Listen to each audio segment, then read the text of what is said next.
Kumusta mga idol, at welcome back sa ating channel. Ito na ang episode 2 natin ng Leon Chow. Tara at atin ang umpisahan. Nagtinginan ng mga estudyante na nagtataka. Ang sinabi ni Leon Chow ay ganap na lampas sa saklaw ng aklat-aralin.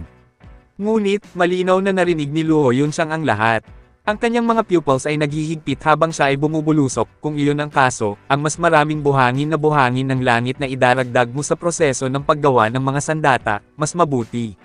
Ngunit, bakit sa panahon ng pagtunaw ng Carmo na hinaluan ng pulang tanso, mas maraming idinagdag ang Sky Crystal Sand, mas malamang na mabaigo ito. Ito ang problemang naging palaisipan sa kanya sa loob ng maraming araw, at hindi siya makahanap ng solusyon kahit gaano pa niya kahirap ang kanyang utak. Iyon ang dahilan kung bakit siya ay nalulumbay sa mga araw na ito. Ngayong naipahayag na niya ang problema sa kanyang puso, hindi siya mukhang sinusubok niya si Yunxiao, ngunit isang taong humihingi ng payo. Napatingin sa kanya ang buong klase habang nakabuka ang mga bibig. Bakit ibang-iba ang hitsura niya sa naalala nila? Ang naalala, may elo, mapagmataas na guro na si Luo. Mitiigang sumagot si Yunxiao na may parehong walang pakialam na ekspresyon, dahil kahit na ang katangian ng pulang tanso ay metal, ito ay talagang mas nakahilig sa elemento ng apoy. Kaya, mayroon itong mahusay na kakayahang matuno para sa Carmo. Dahil dito, maraming alchemist ang mas gusto ang Carmo kapag nag-upgrade, mga pulang tansong sandata. Ngunit, kung naglalaman ito ng buhangin sa langit, ito ay ibang kwento. Huminto siya saglit at nang makita niya ang mukha ni Yunxiang, ang uhaw sa kaalaman, napangiti siya at hindi maiwasang maalala ang mga disipulong sumunod sa kanya. Dahil ang katangian ng Sky Crystal Sand ay tubig, na-neutralize nito ang fire attribute ng red copper. So, the more you add, the worse red copper's ability to melt Carmo gets. Oh, nakikita ko, ang mga mata ni Yunxiang ay kumikinang sa pananibik. Kaya nga, no wonder hindi ako nagtagumpay. Ano ang dapat kong gawin? Napakasimple. Pretuhin ang Sky Crystal Sand bilang isang karumihan at gamitin ang refinement essence para alisin ito, sabi ni Yunxiao na may pahiwatig ng ngiti sa kanyang mga mata. Muling bulalas ni Yunxiang, paano ako magiging tanga para hindi mag-isip ng ganoong simpleng solusyon? Nagsimula siyang magkalkula ng mabilis sa kanyang isipan, ang proseso ng paggawa ay sumikat sa kanyang ulo at sa wakas ay natapos na. Biglang nagningning ang mga mata niya at nagliwanag ang mukha niya sa masayang ngiti. Nasaan si Li Yunxiao? Nakaramdam siya ng malaking pasasalamat sa kanyang puso, ngunit sa parehong oras, labis siyang nabigla, paano ang isang wastrel na itinuturing na walang talento sa martial arts ay higit na may kaalaman sa sining ng paggawa ng armas kaysa sa kanya, isang tunay na advanced apprentice alchemist. Sa napakagandang talento sa paggawa ng armas, ang kanyang kinabukasan ay mas maliwanag kaysa sa pagsasanay ng martial arts. May ituturing bang tauna ng isang estudyanteng tulad nito? Ang nakaraan ni Li Yunxiao ay nag-flash sa kanyang isipan habang sinisisi niya ang kanyang sarili sa kanyang kaloob-looban para sa pagkabigo na matuklasan ang napakahusay na talento ng kanyang estudyante kahit na siya ay kanyang guro. Kalabas lang niya ng classroom. Masunaring sabi ng isang estudyante. Ang paraan ng pagtingin niya kay Luo Yunxiang ay naging kakaiba. Tinaasan ng kilay ni Yunxiang ang kanyang kilay at galit na sinabi, paano niya ako napapansin at nakatakas habang nasa kalagitnaan tayo ng klase.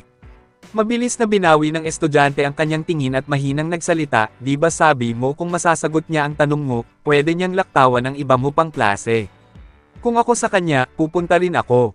Bam! Hinampis ni Yunxiang ang palad niya sa lector na gawa sa itim na bakal, nag-iwan ng bakas ng palad sa ibabaw nito habang ginugulat ang klase. Lahat ay nagpipigil ng hininga at naglakas loob na hindi gumawa ng ingay. Sino sa inyo ang nakarinig sa akin ng ganyan? Ang kanyang matubig na mga mata ay dumaan sa mga estudyante. Ang mga nasulyapan niya ay nanginginig at nagmamadaling umiiling, namutla ang kanilang mga mukha. Hindi mo sinabi. Nagkamali kami. Hindi sinabi ni Teacher Luo. Malamig na ngumuso si Yunxiang at sinabing, tapos na ang klase. Sabihin mo kay Li Yunxiao na kapag hindi ko siya makikita sa susunod na klase, ipapadala ko siya sa tenfold gravity chamber sa loob ng 3 araw. Huminga ng malamig ang lahat habang pinapanood nila si Luo Yunxiang na sinipa ang pinto ng silid-aralan at tumungo sa alchemy hall na parang bog zone ng hangin. Pwede bang may magsabi sa akin kung ano ang nangyayari? Si Dofang ang unang nagsalita. Diretso siyang tumayo sa kinauupuan niya at pinuntahan ang isang matangkad na estudyante. Boss, anong nangyayari? Ang matangkad na estudyante, si Lan Fei, ay tila pinuno ng isang grupo ng mga estudyante, dahil hindi nagtagal ay napapalibutan siya ng maraming tao. Paano ko malalaman? Sabi niya sabay nguso. Mukhang maraming alam ang brat na ito na si Lee Yun-xiao tungkol sa paggawa ng armas. Hindi pwede. Nanlaki ang mga mata ni Shang Guanqing habang sumisigaw, maaari ba siyang, isang brat na walang talento sa martial arts, ay talagang isang henyo sa paggawa ng armas? Ano ang gagawin natin? Pa, hinampis siya ni Lan Fei ng textbook sa ulo at nagtatampo na sinabi, anong henyo? Kakabasa pa lang niya ng ilang libro. Para maging isang alchemist ay nangangailangan ng higit na talento kaysa sa isang mandirigma. Paano niya tatahakin ang landas ng paggawa ng armas, kapag hindi man lang niya mabuksan ang isang chakra? Tama si boss. Nag-echo ang mga tao bilang pagsang-ayon, ang kanilang mga mata ay kumikinang na may iba't ibang hitsura. Itinulak ni Lan Fei si Shang Guanqing sa isang tabi gamit ang isang kamay at nakita ang ilan pang mga tao na nagtitipon sa kabilang dulo ng silid-aralan, na nagbubulungan sa isa't isa. Ngumisi siya at sinabing malakas, walang magsasabi kay Lee Yun-xiao kung ano ang sinabi ni Teacher Luo kanina. Kung dadalo siya sa susunod na klase, agad na namutla sa takot ang iba niyang malakas na singgol, at nang makita siyang malamig na nakatitig sa kanila, lahat sila ay napayuko sa galit. Nagtagumpay siyang nagpatuloy, payat na Chen, Fatihan, at kayong mga babae kasama si Roxo, mas mabuting huwag ninyong sirain ito para sa akin. Kung si Lee Yun-xiao ay dadalo sa susunod na klase, ako ang unang magsasettle ng score sa inyo. Ang ilang mga estudyanteng ito ay ang mga karaniwang malapit kay Lee Yun-xiao, at masasabing kabaligtaran ng puwersa ni Lan Fei at ng kanyang mga kaibigan. Nanlamig ang mukha ni Chin Roxo habang ikinuyom niya ang kanyang palad at galit na sinabi, sasabihin ko sa kanya. Ano ang maaari mong gawin sa akin? Nagbabaka sakali ako na lagyan mo ako ng daliri ngayon. Whoosh! Galit na galit si Lan Fei. Tumayo siya sa kinauupuan at humakbang paakyat sa podium, saka hinampes ng suntok ang itim na bakal. With that, isang mababaw na fist print ang lumabas sa lectern. Isang marka sa itim na bakal. Hindi kaya nabuksan ni Lan Fei ang 7 chakra at pinalapot ang enerhiya ng Yuan. Paano ito posible? Kung ang 7 chakra ng isang tao ay mabubuksan lahat, maaari siyang tumuntong sa origin realm at matawag na mandirigma. Siya ay 15 taong gulang pa lamang. Hindi man niya nabubuksan lahat, sa tingin ko ay malapit na siya. Isang 15 taong gulang na mandirigma. Isa pang henyo ang lumitaw sa estado ng Tianshui. Ang silid-aralan ay napuno ng mga emosyonal na tinig habang ang 12 ng mga tingin na ibinato ay puno ng inggit, selos, at puot. Nagbigay ito kay Lan Fei ng hangin ng higit na kahusayan habang buong pagmamalaki niyang itinuro si Roxo at sinabing, bagaman ikaw ay isang prinsesa, dahil sa aking pambihirang talento, hindi ako masisisi ng kanyang kamahalan kung minsan ay binubuli kita. Namutla sa galit ang mukha ni Roxo. Susugod na sana siya at bugbugin si Lan Fei nang pigilan siya ni Chen Xin at Han Bai. Pareho silang hardcore supporters ni Yun-xiao. Prinsesa, mahina tayo ngayon, bulong ni Han Bai, kaya mas mabuting huwag na tayong makipag-away sa kanila.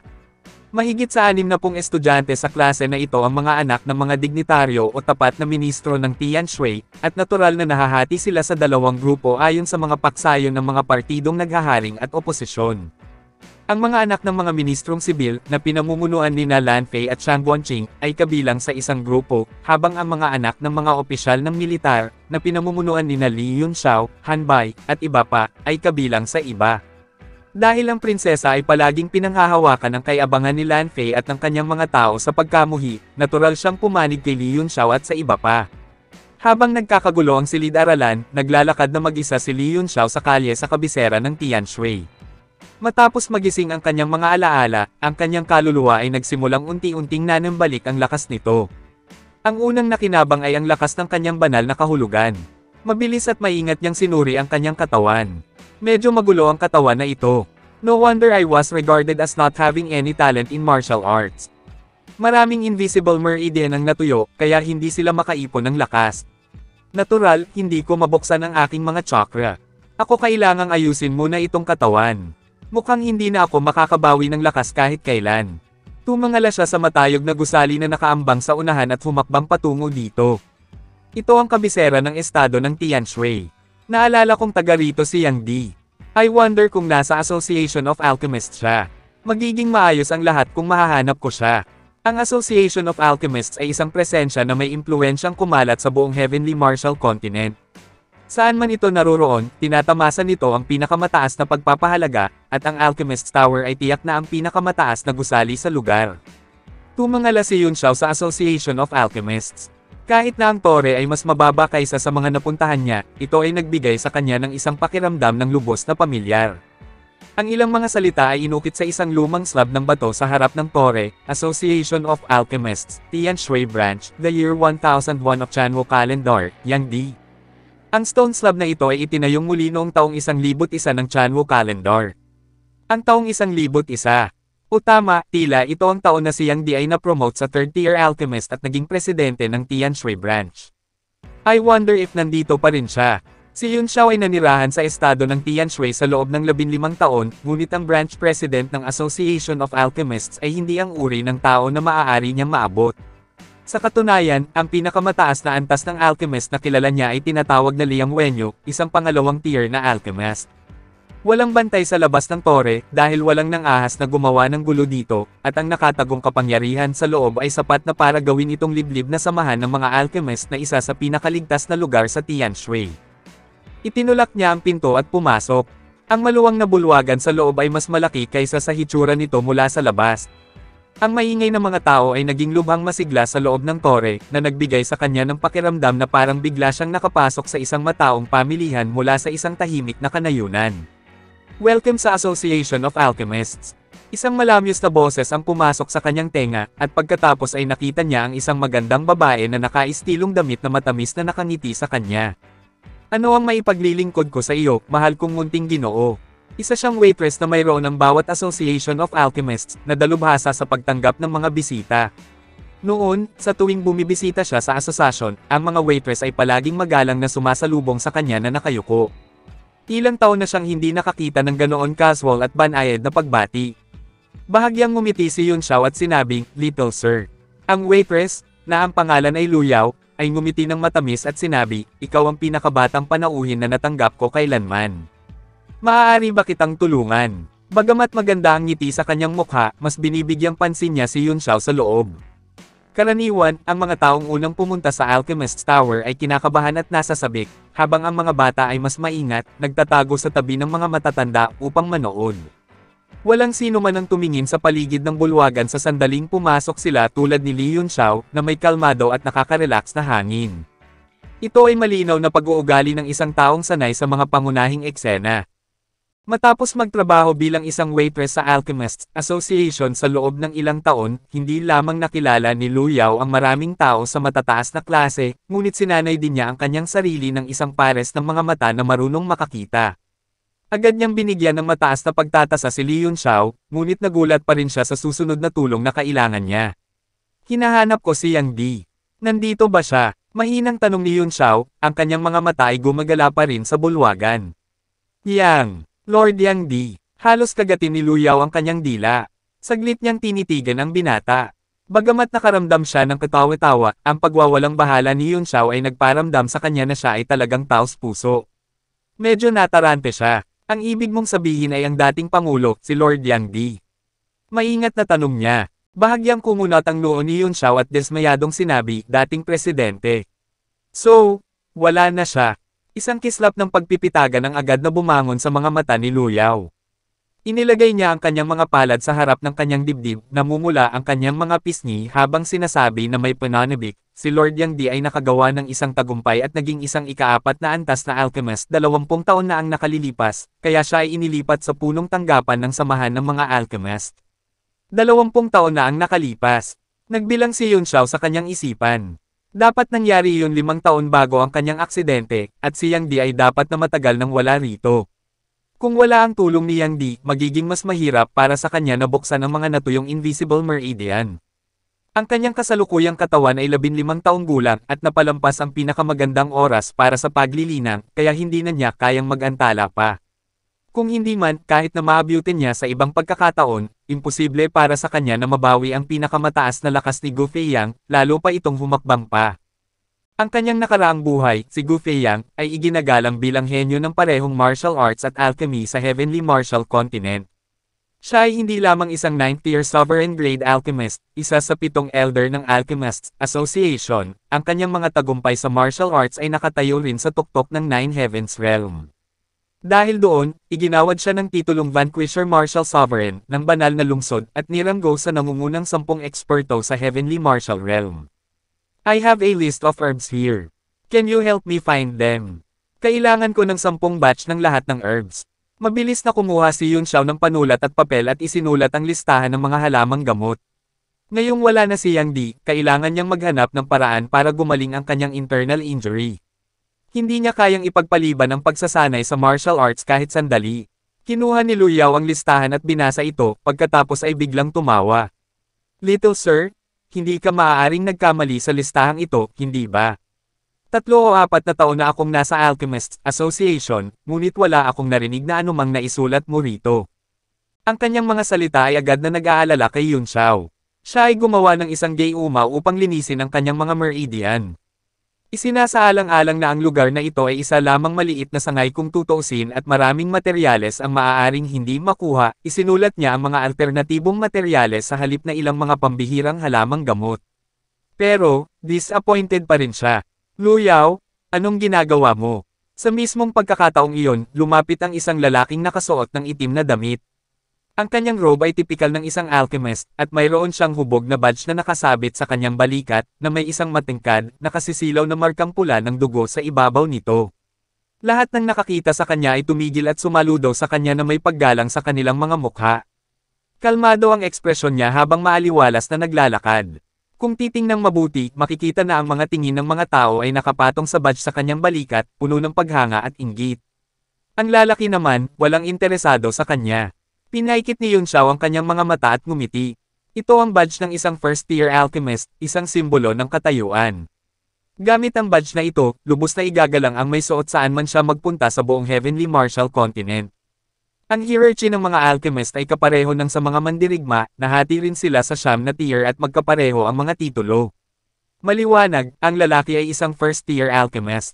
Ang nakaraang buhay ni Li Yun Xiao, si Gu Feiyang, ay ang pinakamakapangyarihang eksperto sa lahat ng panahon na nakapasok sa Sovereign Realm sa parehong martial arts at alchemy. Lumingon si Lu Yao at sinulyapan ang badge ng pulang alchemist. Pagkatapos, magalang niyang sinabi pagkatapos ng ilang sandali ng pagkamangha, Lord Jierong, ang munting sir na ito ay gumawa ng isang listahan at humiling sa akin na tulungan siyang mangolekta ng mga materyales. Kinuha ni Jierong ang listahan at sinilip ito. Ilang saglit pa ay bahagyang sumimangot, saka nilukot ito na parang scrap ng papel at itinapon. Sunod, sinabi niya kay Lu Yao, anong kalokohan ito? Hinahanap ka ni Lord Liang.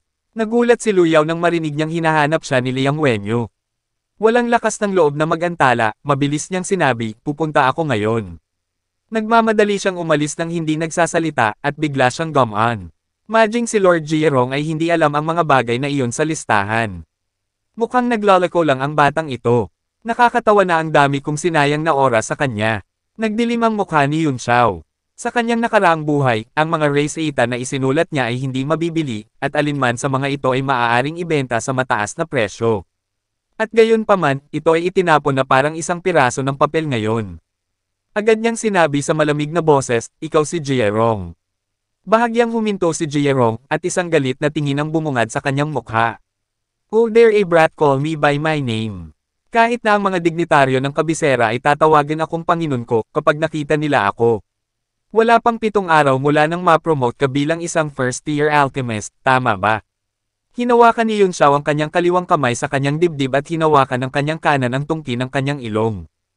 Kaninong lalaki ito? Tumingin si Jierong sa kanya at buong pagmamalaki, kakapromote ko lang bilang first-tier alchemist 5 araw na ang nakakaraan.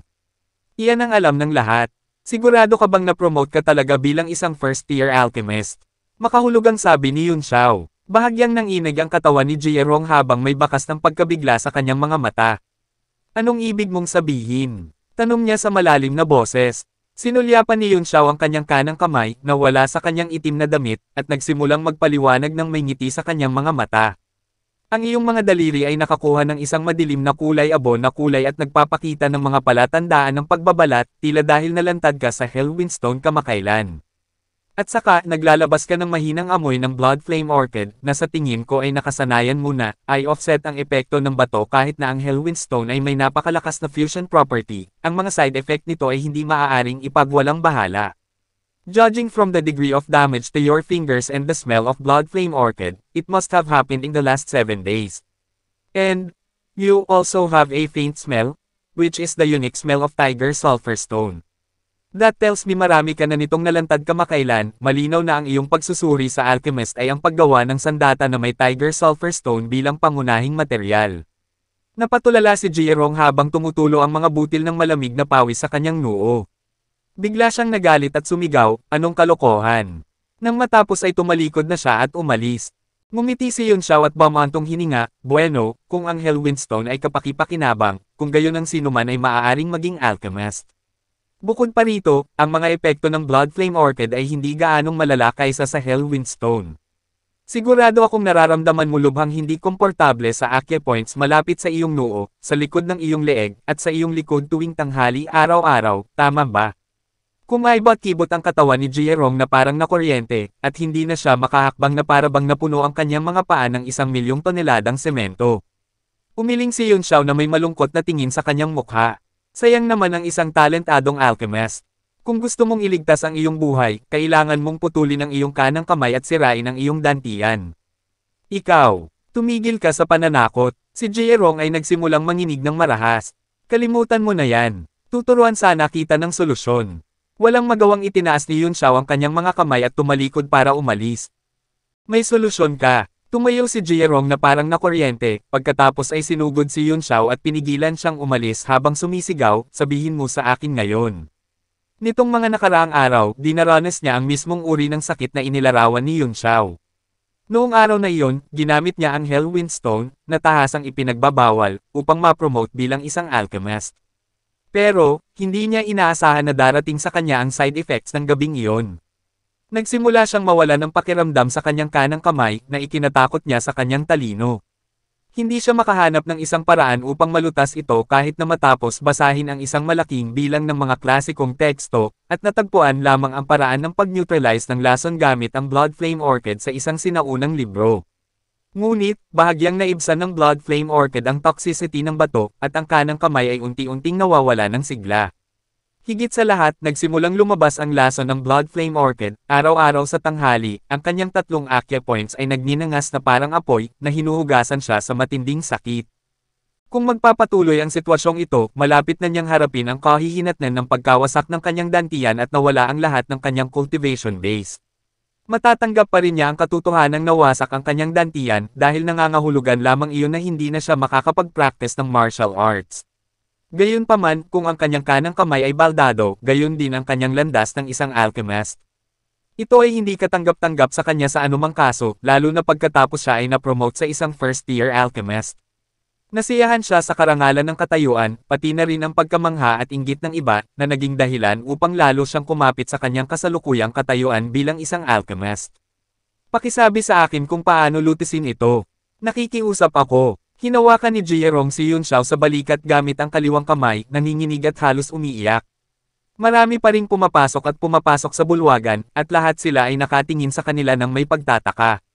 Bagamat hindi nila marinig ang kanilang pag-uusap sa malayo, ang labis na pag-uugali ni Jierong at ang kanyang umiiyak na mukha ay nakakuha pa rin ng maraming sulyap, na naging dahilan upang mag-isip ang mga tao tungkol sa pagkakakilanlan ng binata. Itinaas ni Yun Xiao ang kanyang mga kamay at nagkunwaring sorpresa, hoy, nasaan ang listahan ng mga materyales ko? Nasaan na? Nakita mo na ba? Saglit na natigilan si Jierong at agad na ibinaling ang ulo sa scrap ng papel na nilukot niya. Siyempre, naintindihan niya ang ibig sabihin ni Yun Xiao, kaya nagmamadali siyang nagsabi, ayan na. Pakiusap sandali, kukunin ko ito para sa iyo. Hindi pinansin ng mga nagulat na sulyap, humakbang siya at yumuko para kunin ang papel. Lahat ng uri ng kahangahangang mga pangungusap ay pumasok sa kanyang mga tainga. Agad na namula si Jierong sa kahihiyan, na sana may butas sa lupa na mapagtataguan niya. Hayaan mo muna akong kunin ang solusyon, at pagkatapos ay tiyak na babayaran ko siya para sa kahihiyang ito. Kinagat niya ang kanyang mga ngipin sa puot at ang kanyang mga mata ay kumikislap sa hinanakit. Ngunit, nagpanggap pa rin siyang kalmado sa ibabaw. Maingat niyang binuklat ang papel at iniabot kay Yun Xiao. Walang ingat na kinuha ni Yun Xiao ang papel at hinaipan ito ng ilang beses, pagkatapos ay nilukot ito upang maging bola at itinapon. Gusto ko ng 10 batch ng bawat item sa listahan, at kapag nakuha mo na silang lahat, puntahan mo ako sa Jalan Academy. Ang pangalan ko ay Lee Yun Xiao. Ikaw. Nakaramdam si Jerome ng paninikip sa kanyang tiyan at panginginig ng galit habang nakatingin sa gusot na listahan sa lupa sa di kalayuan na may malansa na uhog. Tinitigan siya ni Yun Xiao ng nakangisi. Ang respeto ay hindi binibigay ng iba, ikaw mismo ang dapat kumita. And, you had been lost my respect right from the beginning. At dito na nagtatapos ang episode na ito mga idol, sabay-sabay na 10 abangan ang susunod, maraming salamat.